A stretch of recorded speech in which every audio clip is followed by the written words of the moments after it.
بسم اللہ الرحمن الرحیم۔ ہماری کامیابی یا ناکامی کا تعلق ہماری سوچ کے ساتھ بڑا گہرا ہوتا ہے۔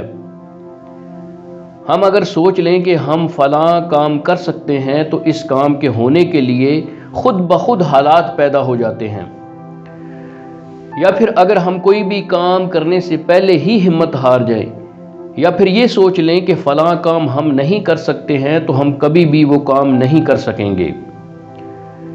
کوئی بھی کام کرنے سے پہلے ہم سوچتے ہیں، اپنے ذہن میں اس مقصد کو حاصل کرنے کے لیے پلاننگ کرتے ہیں، تو جس مقصد کو پانے کے لیے ہم کوشش کرتے ہیں وہ ہمیں ضرور حاصل ہو جاتا ہے۔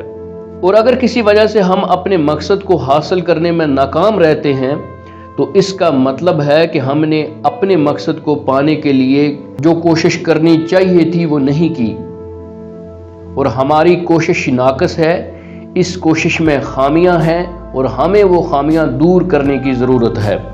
رب العالمین کا ارشاد ہے کہ لیس للانسان الا ما سعی، انسان کے لیے وہی کچھ ہے جس کی وہ کوشش کرے گا۔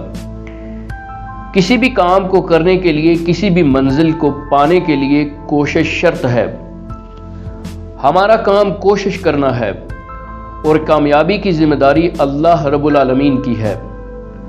اور کوشش ہمیشہ پازیٹیو رکھیں، نیت صاف رکھیں، پختہ ارادہ اور خود اعتمادی کامیابی کے لیے بڑے ہتھیار ہیں۔